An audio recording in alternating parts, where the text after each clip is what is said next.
I just want to go over, or try to articulate my thoughts on something I've been trying to work on recently in my writing, is the evolution of the symbol in religion and philosophy. I think in today's times we get caught up on a very specific meaning for a specific type of thing. I think we're very scientifically minded and we want this answer for a specific thing. But oftentimes, there's more meaning in things that aren't necessarily there but are showing their meaning. So like a symbol, for example. Like the virgin birth, I think, is a great example that we as a society don't really talk about that often as being a tremendous symbol. I think a society that gets rid of the picture of the mother and the child loses its integrity. I think that's I think that's a pretty significant symbol for the evolution of a society's mental capability and what that capability can do for a moral playing field. And if a society gets rid of that symbol, the mother and the child, I think the society falls quite quickly off the deep end. And I think there's bigger complications than just like the symbol of the virgin birth. I think it has to do a lot with like Christian artwork, and then how that transpires into what we see in today's world. For example, I think there's something beautiful in apostolic artwork. I think you need to take theology away for some things, and I think this is one of the things. A lot of people don't like depictions of Christ or like icons of the saints, for example, or like even Christ as a crucifix. I think those are very important. It's not that I'm making an idol. I'm telling a story. I'm telling the story of a religion through a painting that it's not necessarily for example, I have Job behind me.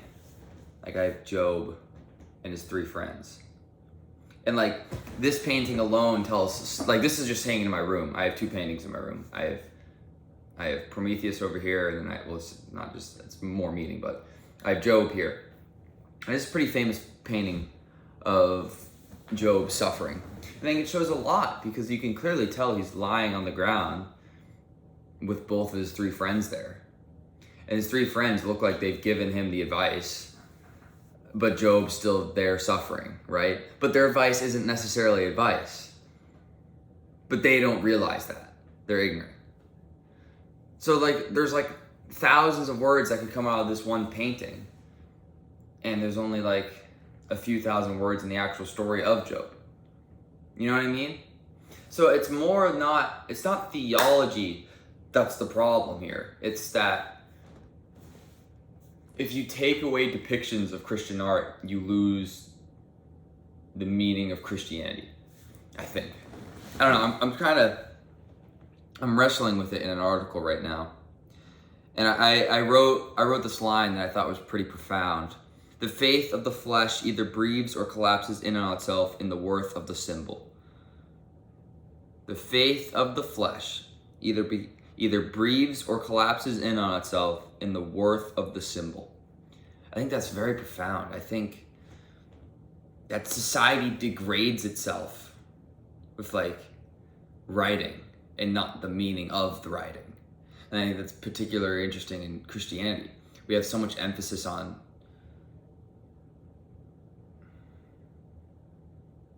we have so much emphasis on the exact meaning of the words and not the symbolic meaning of the words.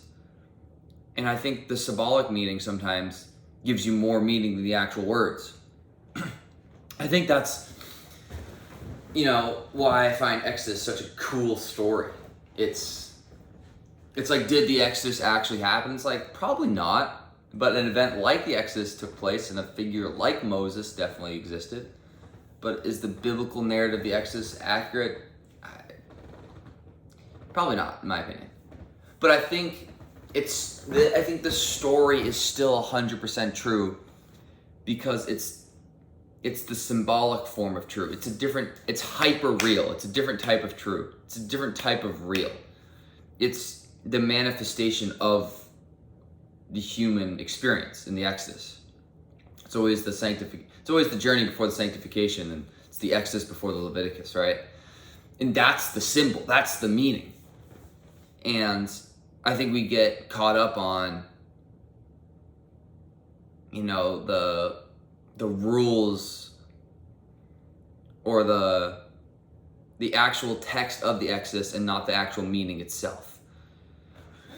And I think that's just a different way. You got to look at it in that way sometimes too, because when you're playing around with like the Exodus type of stuff, that there is like a sense of worry, because there is so much theology there that Christ takes advantage of.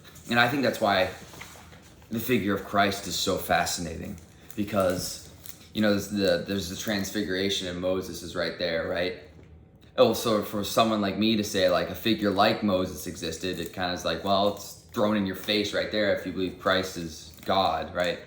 So it's things like that what does that symbol mean of the transfiguration? What does that symbol mean of Moses actually being there compared to the Exodus actual happening? There's little things like that I try to wrestle with sometimes. I think with all this is to say is that the symbol can be a pretty wicked idea for one's mind. I think the symbol is very hard for a person to comprehend sometimes. I think it's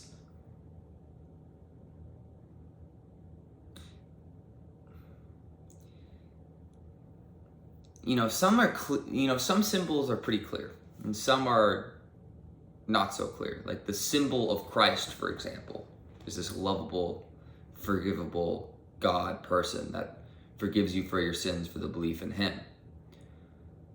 And then others are not so clear. Like, what's a good example?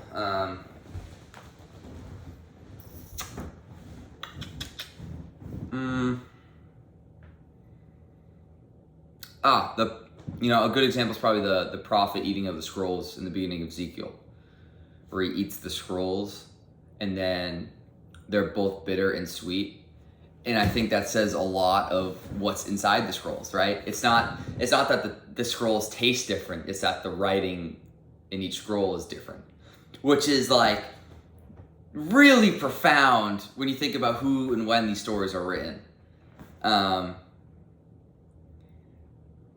It's a very obscure narrative in the beginning of Ezekiel, and I don't know, for some reason I was always attracted to it. I don't know why, but it's a very good symbol. It has a lot of meaning, and I truly think that symbols are a way of discerning one's life. I know this video was kind of all over the place, and I don't know why, but I'm not very good at it, but it's just my thoughts kind of ranting. I think we live in a very symbolic world, and sometimes artwork is the symbology we need. And if we take away art, for example, or meaning or symbology from society, we lose part of society. And I think that's a major issue no one talks about. There's something fascinating about a depiction of a crucifixion. I have one on my wall right here. I have two in my apartment, and what's the proper word to use here? I have one very graphic one, and I have one very clean one. You know what I mean?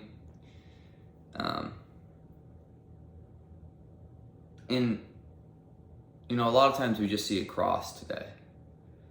But I think there's a lot of meaning for when you see the person on the cross that not a lot of people talk about. And I think I'll end with that.